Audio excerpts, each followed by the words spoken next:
नमस्कार, बहुत स्वागत है सभी दर्शकों का। मैं मीरा राजपूत। बिहार में बड़ा सियासी भूचाल आ चुका है। अब बिहार में चुनाव है और भाई सियासी भूचाल आए भी क्यों ना, क्योंकि चुनाव होते हैं तो सरगर्मियां तेज हो जाती है। पर यह सियासी भूचाल बहुत महत्वपूर्ण है और काफी गंभीर भी है। किस लिहाज से? क्योंकि प्रधानमंत्री नरेंद्र मोदी अब से 24 घंटे पहले बिहार में पहुंचे। बिहार के भागलपुर में पहुंचकर उन्होंने एक बहुत बड़ी जनसभा कि लोगों के बीच में उनका कहीं ना कहीं संबोधन हुआ और उन्होंने अपनी बातों को रखा और विपक्ष पर तीखे सवाल किए। ये सारी चीजें हुई। पर अब 24 घंटे बाद बिहार में कुछ ऐसा हुआ है, उन्हीं के जो गठबंधन के लोग हैं कई ऐसे बयान दे रहे हैं जिनसे ये अटकलें तय है कि बिहार में कुछ भी होने जा रहा है। क्योंकि बिहार में नीतीश कुमार हैं तो भैया कुछ भी हो सकता है। मौसम विभाग के नेता ज्यादा लगते हैं, वो कहीं भी और कभी भी, कभी खुशी और कभी गम वाली परिस्थितियों में नीतीश कुमार डाल देते हैं। पर इस समय नीतीश कुमार का बयान निकल करके सामने नहीं आया है। नीतीश कुमार के बेटे निशांत कुमार का बयान निकल करके सामने आया है और बयान भी काफी भारी भरकम उन्होंने दिया है। ऐसा क्या कहा है उन्होंने बयान में, मैं सीधे आपको ये दिखाऊंगी। उसके साथ साथ एक और खबर इसके साथ जुड़ी हुई है, यानी कि बिहार की जितनी भी अटकलें हैं, जितनी भी खबरें, जानकारियां हैं, वो सब मैं आपको आराम से बताने जा रही हूं। थोड़ा सा दिल थाम के बैठिए क्योंकि ये बिहार है भैया। तो क्या कहा है नीतीश कुमार के बेटे निशांत कुमार ने सीधे बयान मीडिया कर्मियों के बीच में ये दिया है कि अब मेरे पिताजी यानी कि नीतीश कुमार को एनडीए आधिकारिक तौर पर 2025 के चुनाव के लिए सीएम चेहरे के लिए घोषित कर दे। यानी कि वो अपने पिताजी के लिए ये कह रहे हैं कि एनडीए आधिकारिक तौर पर फिर से नीतीश कुमार को अपना चेहरा बनाए, गठबंधन का चेहरा वही रहे। पर ऐसा कैसे हो सकता है? क्योंकि नीतीश कुमार ने तो पिछली बार यानी कि 5 साल पहले ये कहा था, मुझे इस बार, मात्र इस बार जिता दीजिए और अगली बार मैं खुद ही शायद चुनाव ना लड़ूं। ये बातें उनकी निकल करके सामने आई तो कहीं ना कहीं जनता भी भावुक हुई कि भाई नीतीश कुमार को एक आखिरी मौका और देना चाहिए। पर अब निशांत कुमार फिर से नीतीश कुमार को लेकर के बैटिंग कर रहे हैं, अपने पिताजी के लिए बैटिंग कर रहे हैं। वो कह रहे हैं कि भाई फिर से उनको चेहरा बनाया जाए और ये भी कह दिया है कि कार्यकर्ता घर घर जाएंगे और नीतीश कुमार के काम को, यानी कि वर्तमान मुख्यमंत्री के काम को घर घर जाकर के बताएंगे। यानी कि जदयू की अपनी ही एक बैटिंग चल रही है, गठबंधन से अलग भी। ये बातें निकल करके सामने आ रही है जो देखा जा रहा है। क्योंकि इस बयान को लेकर के खबरें तेज हुई है, विपक्ष ने टिप्पणी करना शुरू कर दिया है और नीतीश कुमार कभी एक पाले में तो रहे नहीं है जो ये कहा जाए कि चलिए इस बयान को बहुत हल्का फुल्का ले लिया जाए कि भाई चलिए ठीक है, इसको दरकिनार कर दिया जाए। ऐसे कैसे दरकिनार कर दिया जाए? नीतीश कुमार तो वो हैं कि कुछ घंटों बाद ही लाल पर्दे के सामने खड़े होते हैं और शपथ ले लेते हैं। ये मैं उस लाल पर्दे की बात कर रही हूं जो 2024 में अचानक से ये खबर निकल करके सामने आई और कुछ घंटे के अंदर एक वीडियो निकल करके सामने आई जहां वो लाल पर्दे के सामने खड़े हैं टनाटन और शपथ ले रहे हैं और बीजेपी के साथ फिर से सरकार बना ली है। तो ये सारी चीजें तो इतर हो जाती हैं।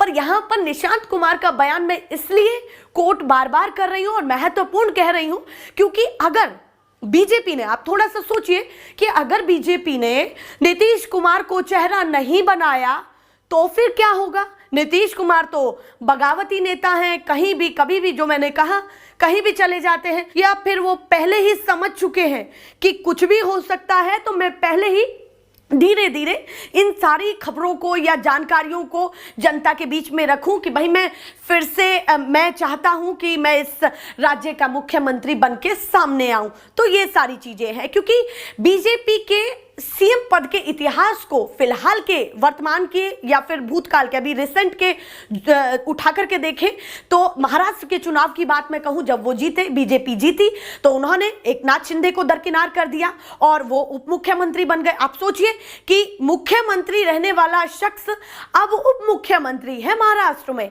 तो कहीं ना कहीं ये खबरें भी तेज हो गई हैं कि क्या बीजेपी नीतीश कुमार को एकनाथ शिंदे की तरह ही बिठाना चाहती है या फिर जो दिल्ली में हुआ, दिल्ली यानी कि जो चेहरा किसी ने नहीं सोचा था।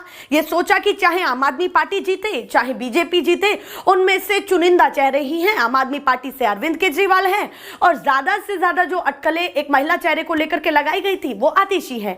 और वहीं बीजेपी की तरफ से ये सोचा गया था कि परवेश साहिब सिंह वर्मा हो सकते हैं या कपिल मिश्रा भी हो सकते हैं या और भी कई तमाम चेहरों की बात की, पर रेखा गुप्ता कहां से कब कैसे आ गई नहीं पता। तो बीजेपी का एक इतिहास ये भी है कि कब कौन सा चेहरा आ जाए, जैसे राजस्थान के चुनाव में भी देखने के लिए मिला, जैसे मध्य प्रदेश के चुनाव में भी देखने के लिए मिला। यानी कि किसी को भी उन्होंने अपना चेहरा बनाया जो पहली बार विधानसभा में जीत करके आए हैं। ये उन्होंने सेट किया कि भाई हम ऐसा जरूरी नहीं है कि जो प्रथा चलती आ रही है उसी पर ही चले, उन्होंने वो भी तोड़ दी। तो क्या नीतीश कुमार इसीलिए चिंतन में है कि भाई उनके साथ कुछ भी हो सकता है और कभी भी हो सकता है, क्योंकि अभी तक तो वो करते आए हैं, अब बीजेपी भी उनके साथ कर सकती है। और जिस तरीके से वो 9 बार मुख्यमंत्री रहे हैं बिहार के, तो कहीं ना कहीं उनकी जो सियासत है काफ़ी मैं इस बात पर थोड़ा सा गौर डालूं कि वो काफ़ी दूरदर्शी दृष्टि से सोचते हैं कि भाई मेरे साथ ये ना हो जाए। तो कहीं ना कहीं ये अटकलें लगाई जा रही हैं कि उनका जो पिछले कुछ चुनाव है तो वो देख रहे हैं कि बीजेपी किस तरीके से रणनीति बनाती है। तो ये सारी चीज़ें हैं। तो कहीं ना कहीं अब ये कयास लगाए जा रहे हैं कि बीजेपी अगर नीतीश कुमार को चेहरा नहीं बनाती है तो क्या नीतीश कुमार फिर से किसी और पाले में जाने की कवायद शुरू करेंगे और भुनाने की कोशिश करेंगे। ये सारी चीजें हैं। और खास करके अगर मैं उस वीडियो की बात करूं जिस बयान को मैं आपको बता रही हूं, तो वो वीडियो भी मैं आपको दिखा देती हूं। चंद सेकंड की ये वीडियो है, जरा देख लीजिए। अपने पार्टी के कार्यकर्ताओं को भी मैं आह्वान करता हूं, जाइए जन जन तक। पिताजी की नीतियां जो उन्होंने 19 साल में काम किया है, विकास किया, उसको जन जन तक पहुंचाएं। जनता को मालूम होना चाहिए ना कि क्या होना चाहिए, उसमें कमी नहीं होनी चाहिए। तब जाके जनता समझे कि हाँ ये लायक है तो ठीक है। 25 में भी मुख्यमंत्री नीतीश कुमार जी, एनडीए भी घोषित करें और हमारे जेडीयू भी कार्यकर्ता सारे नेता सब मिलकर घोषित करें। एनडीए भी घोषित, सीएम है और सीएम के उनके नेतृत्व में हमारी सरकार बने, फिर से विकास का क्रम जारी रखे जनता के बीच। अरे चलिए, ये तेज प्रताप यादव कह रहे हैं कि आप भी यंग हैं, आपको राजद ज्वाइन कर लेना चाहिए। अरे बातें हैं। अरे भाई जो भी कहें, जनता के दरबार में चलते हैं, वो बताएंगे क्या करना है, जनता देखेगी कौन क्या कर। अगर जनता चाहेगी तो आप राजनीति में आएंगे। क्या समझे इस वीडियो से? यही कि भाई कहीं ना कहीं जो मुस्कुराहट निशांत कुमार की इस सवाल पर भी दिख रही है कि जब तेज प्रताप का सवाल पूछा जाता है कि तेज प्रताप कह रहे हैं कि भैया निशांत कुमार काफी युवा नेता हैं, यानी कि नीतीश कुमार के बेटे निशांत कुमार काफी युवा नेता हैं, वो हमारी पार्टी में आ जाए, यानी कि आरजेडी में आ जाए, तब भी वो हंस रहे हैं। जबकि जब विपक्ष कुछ टिप्पणी करता है तो उस पर प्रखर होकर के दूसरा पक्ष काफी बोलता भी है और कैमरे के सामने अपनी बातों को रखता है। पर उनकी ये जो मुस्कुराहट निकल करके सामने आई है, ये क्या कहती है नहीं पता। ये समझा जा सकता है कि भैया बाप बेटे को कौन समझे, क्योंकि ये नीतीश कुमार है और ये नीतीश कुमार के बेटे हैं। तो ये कुछ बिहार में चल रहा है। तो क्या वाकई मोदी जी की जो जनसभा हुई उसका कुछ खास प्रभाव जनता के बीच में तो पड़ा, पर नीतीश कुमार अलग ही खिचड़ी पका रहे हैं क्या? ये भी चीजें हैं। अब दूसरी खबर पर आते हैं। बिहार में और क्या चल रहा है? बिहार में एक और वीडियो लीक हुई और सामने निकल करके आई। वो कौन सी वीडियो लीक हुई? वो थी बीजेपी की बंद कमरे में बैठक, और वो भी कोई छुटभैया नेता नहीं थे, उप मुख्यमंत्री, बिहार के उप मुख्यमंत्री सम्राट चौधरी। वो उस मीटिंग का नेतृत्व कर रहे थे। बड़े बड़े नेता उनके दाएं बाएं बैठे हुए थे। गिरिराज सिंह भी बैठे हुए थे, तो जो राज्य के अध्यक्ष हैं बिहार के, तो वो भी बैठे हुए थे, और उनके साथ साथ और तमाम मंत्रिमंडल के लोग थे जो उस चर्चा में शामिल थे। और वीडियो निकल करके सामने आई, किसी शख्स ने वो वीडियो बनाई, और उस वीडियो में क्या था?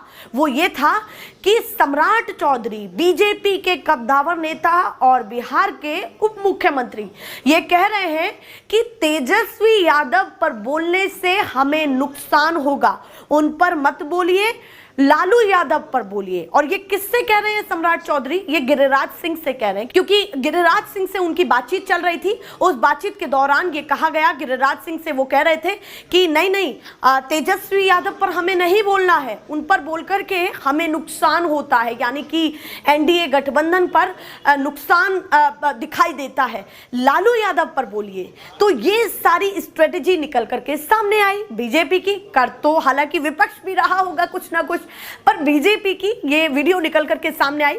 इस वीडियो से ये पता लगा कि कहीं ना कहीं बीजेपी में डर तेजस्वी यादव को लेकर के है। और ये डर क्यों है? क्योंकि तेजस्वी यादव ने पिछले 5 साल में युवाओं के बीच में अपनी भूमिका अदा की है। युवाओं के बीच वो पहली पसंद रहे हैं, उनके बीच में वो जाते भी हैं, यानी कि कोई भी मौका मिलता है तो तेजस्वी यादव उसको भुनाने के लिए नहीं छोड़ते हैं, जाते हैं जनता के बीच में और खास करके युवाओं के बीच में। तो कहीं ना कहीं पकड़ तेजस्वी यादव की काफी मजबूत है। इसीलिए क्या सम्राट चौधरी ऐसा कह रहे हैं? तो कुछ इस तरीके की खिचड़ी फिलहाल बिहार में चल रही है। अब इन दोनों खबर को लेकर के जनता क्या कह रही है, जनता के अपने क्या अब फीडबैक निकल करके सामने आ रहे हैं, मैं वो दिखाना चाहती हूं। तो एक एक करके मैं आपको वो तमाम रीट्वीट्स दिखाने जा रही हूं जो निशांत कुमार की वीडियो या बयान पर लोगों ने किए हैं। सबसे पहले ये नेरुएंस करके एक सोशल मीडिया एक्स पर यूजर हैं, वो क्या लिख रहे हैं कि तुम्हारे पिताजी एकनाथ शिंदे बनने जा रहे हैं, इस बार जेडीयू खत्म हो जाएगी। उनका कहना है कि तुम्हारे पिताजी एकनाथ शिंदे बनने जा रहे हैं और इस बार जेडीयू खत्म हो जाएगी। लोग ऐसे भी आकलन लगा रहे हैं। अब मैं नेक्स्ट रीट्वीट की तरफ बढ़ती हूं। क्या क्या लोगों ने और लिखा है? एक जितेंद्र डिसूजा करके हैं, वो क्या लिख रहे हैं कि अभी भी मौका है, पाला बदल लो, नहीं तो कुर्मी समाज तुमको माफ नहीं करेगा। निशांत के नेतृत्व में जदयू और धारदार तरीके से आगे बढ़ेगी, ये लिखा हुआ है। यानी कि वो चाहते हैं कि नीतीश कुमार साइड हो जाएं और निशांत उनके बेटे को वो फ्रंट फुट पर लाएं और जदयू के लिए वो नेतृत्व करें। आगे क्या लिखा हुआ है? उन्होंने ही लिखा हुआ है कि तेजस्वी और निशांत की जोड़ी कमाल कर सकती है। यानी कि वो गठबंधन तो तेजस्वी यादव के साथ चाह रहे हैं, पर वो चाहते हैं कि दोनों तरफ से युवा चेहरा हो। ये उनकी पहली पसंद निकल करके सामने आ रही है। और भी तमाम ट्वीट्स मैं आपको पढ़ करके सुना रही हूं। एक पुनीत विज करके हैं, उन्होंने क्या लिखा हुआ है कि बीजेपी के साथ रहोगे तो जदयू जरूर खत्म हो जाएगी। लोगों के ऐसे ऐसे भी आकलन है। और मैं और भी तमाम ट्वीट्स आपको दिखाने जा रही हूं। मंटू यादव करके हैं, वो लिख रहे हैं कि निशांत कुमार भी समझ रहे हैं कि अब की बार नीतीश कुमार सीएम फेस नहीं रहेंगे।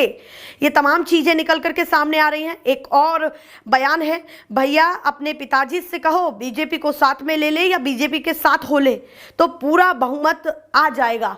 ये कहीं ना कहीं बीजेपी को सपोर्ट कर रहे हैं वो लिख रहे हैं, और जो विपक्ष को सपोर्ट कर रहे हैं वो लिख रहे हैं। सबकी अपनी अपनी प्रतिक्रिया निकल करके सामने आ रही है। और ट्वीट देखिए जरा, सबका साथी ये करके यूजर हैं और वो लिख रहे हैं कि फिर से सीएम, पिछले चुनाव में तो कहा था कि एक बार और जिता दो, फिर वह चुनाव नहीं लड़ेंगे, अब भाजपा की बारी है, ये वो लिख रहे हैं। यानी कि बीजेपी समर्थक हैं और वो कह रहे हैं कि पिछली बार तो नीतीश कुमार ने वायदा किया था कि भाई हम इस बार हमें जिता दीजिए और मुख्यमंत्री पद दे दीजिए और अगली बार से मैं खुद चुनाव नहीं लड़ूंगा। तो ये तमाम प्रतिक्रिया निकल करके सामने आ रही हैं। पर नीतीश कुमार भैया कहाँ सीएम की कुर्सी को छोड़ने चले, इतनी आसानी से तो नहीं छोड़ेंगे। अब भी कहीं ना कहीं उनकी ये आशा दिख रही है, चाहे बेटे के थ्रू दिख रही हो, चाहे इनडायरेक्टली थ्रू दिख रही हो, क्योंकि बाप बेटे हैं तो बातचीत क्यों नहीं होती है भैया। ये तो नहीं समझा जा सकता कि निशांत कुमार के जो बयान है उसको हल्के में लिया जाए। तो कहीं ना कहीं ये हो सकता है कि नीतीश कुमार के मन में अभी भी घंटी वहीं अटकी हुई हो कि भाई मुझे फिर से सीएम बनना है, चाहे कहीं से भी बनना है। और आरजेडी वो है जो कहती है कि हम नीतीश कुमार को सीएम बना देंगे। हमने कब मना किया है? विधानमंडल में खड़े होकर के तेजस्वी यादव ये कहते हैं, ये तो हमारे चाचा हैं, कहाँ नाराज हो गए, हमें प्यार से बोलते तो हम मान जाते, हम समझते, हमसे तो बात ही नहीं की। जब उन्होंने 2024 में एकदम से पाला बदल लिया, अगले ही दिन तेजस्वी यादव की ये प्रतिक्रिया निकल करके सामने आई कि हमें बताते तो सही। ये वीडियो काफी वायरल हुई थी। तो कुछ इस तरीके की बिहार में बिसात है, कहीं भी कभी भी कुछ भी हो सकता है और किसी के साथ भी कभी खुशी कभी गम की सिचुएशन सामने आ सकती है। मैं ऐसे ही तमाम खबरों पर टिप्पणी करती रहूंगी और खबरें आपके सामने तक दिखाती रहूंगी। फिलहाल के लिए नमस्कार।